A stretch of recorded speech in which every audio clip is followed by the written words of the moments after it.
Olá, hoje o movimento Apenas 2% vai falar de uma situação que atinge grande parte da população idosa do mundo e aumenta os custos em saúde, pois prolonga o tempo de internação e aumenta o risco de mortalidade.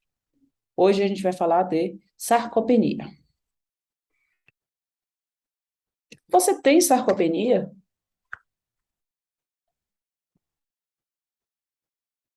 Como você quer envelhecer? Você quer envelhecer na situação A, onde você funcionalmente é menos capaz, onde você tem uma fragilidade evidente, onde você tem um risco maior de quedas, ou na situação B, onde você tem uma limitação, porém é menos frágil do que a situação A, é um pouco mais dependente, ou o C, onde você envelhece com mais qualidade de vida e com mais independência. Mas o que é sarcopenia? Bem, a sarcopenia é uma palavra que vem do grego, onde significa perda de carne, e a carne está muito associada ao músculo. Então, existe uma perda da quantidade de músculo no nosso organismo. E se a gente perde músculo, também vamos perder força. Então, a sarcopenia é a perda da força e a perda do músculo. Foi descrita inicialmente na década de 80, e essa perda de massa muscular e da força vai trazer alterações de mobilidade. Esse paciente vai estar mais desnutrido e mais dependente. Mas a gente pode escolher, sabia? Como a gente quer envelhecer. Se você olhar esse gráfico aqui, você vê que a gente perde músculo à medida que a gente vai envelhecendo, tá? E essa queda começa a partir da quarta década. No final dos 35, depois dos 35 anos, e vai caindo, caindo, caindo, caindo, caindo, caindo. E o seu nível de atividade física pode influenciar muito. Eu posso te afirmar que ser fisicamente ativo ou ser sedentário implica em uma melhor ou pior capacidade funcional. É o que a gente vê nesse gráfico. Aqui eu tenho a capacidade fisiológica funcional e aqui eu tenho a idade do paciente. Quando eu sou sedentário, eu atingo meu pico de força, de capacidade funcional, tanto o sedentário quanto o fisicamente ativo, a partir dos 30 anos e depois vai declinando. E se eu sou sedentário, com 60 anos, eu estou com 80% da minha capacidade funcional. Agora, se eu sou fisicamente ativo, eu chego aos 80 anos com 80% da minha capacidade funcional. Ou seja, 60 com corpinho de 80, ou 80 com corpinho de 60. A escolha é nossa. E por que nossa? Porque a gente escolhe o que a gente quer comer. E a gente escolhe se é sedentário ou não. E quando a gente escolhe esse caminho para cá, possivelmente a gente vai ser um idoso menos saudável, com uma maior perda de massa muscular, uma maior perda de força e uma piora da performance. Isso vai trazer alterações de mobilidade, aumentar o risco de quedas, vai ter limitações de funcionalidade, aumentar o risco de institucionalização e aumentar a mortalidade. Por que isso acontece? Porque a gente vai ter mais fibrose muscular, a gente vai ter maior depósito de gordura intermuscular, isso vai dificultar a contração muscular desses pacientes e também vai ter mais inflamação, uma maior resistência insulínica, e isso vai causar disfunções mitocondriais. Agora, por um outro lado, se eu sou um idoso saudável, que se alimenta bem, tem um estilo de vida ativo, eu tenho melhor regeneração muscular, tá? Eu vou ter menos gordura intermuscular, minha contração muscular vai ser melhor e eu vou ter menos resistência insulínica, eu vou ter uma melhor sensibilidade à insulina, permitindo, né, que a glicose entre para a célula e que eu tenha menos disfunção mitocondrial. E esse vídeo, né, aqui da Sociedade Canadense é muito bonito para ilustrar isso. Ele fala para a gente como é ser fisicamente ativo ou ser sedentário. É um alerta que, se eu for sedentário, eu vou passar os últimos 10 anos da minha vida na doença.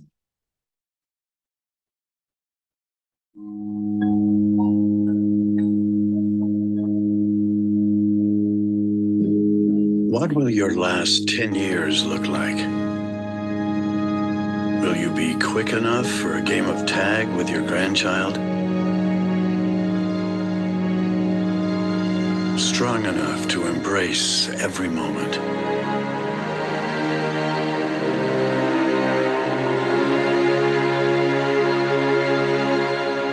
Will you grow old with vitality? Or get old with disease?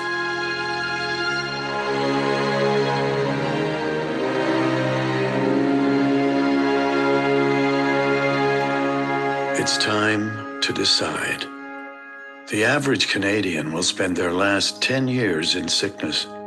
Change your future at makehealthlast.ca. Então, vamos combater a sarcopenia. E uma das maneiras de combater a sarcopenia é tendo um estilo de vida mais ativo, menos sedentário. Prestando atenção no que eu como, na qualidade da proteína, eu comer o que realmente eu preciso, tá? Eu tenho que estimular o meu músculo. Porque a sarcopenia, ela ocorre por vários fatores, tá?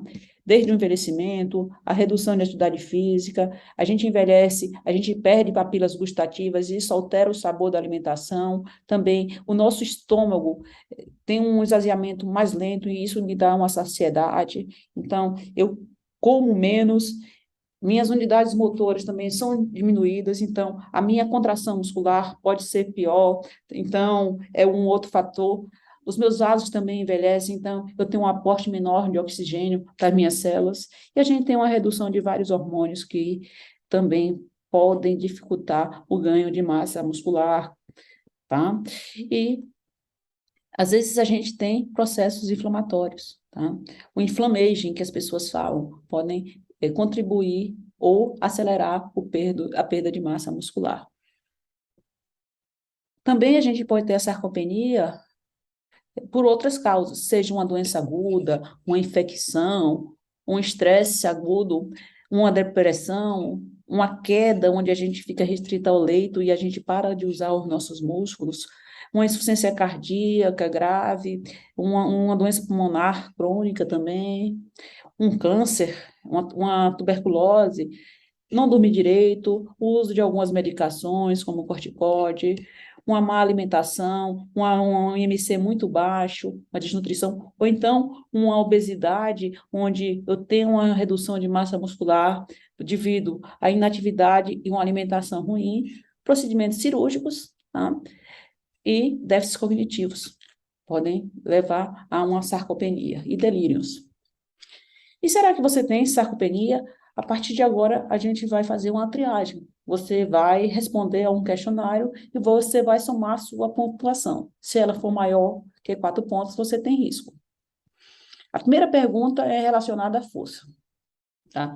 O quanto de dificuldade você tem para levantar ou carregar 5 quilos? Se nenhuma, você não pontua. Se você tiver alguma, você pontua 1 ponto. Se você tiver muita dificuldade ou não conseguir, você pontua 2 pontos.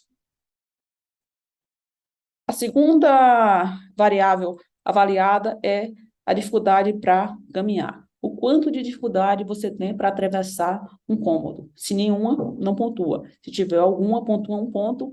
E se tiver muito ou não conseguir, pontua 2 pontos. A próxima pergunta é: quanto de dificuldade você tem para levantar de uma cadeira ou de uma cama? Se você não tiver nenhuma, você não pontua. Se você tiver alguma dificuldade, você pontua 1 ponto. E se você não conseguir ou tiver muita dificuldade, você pontua 2.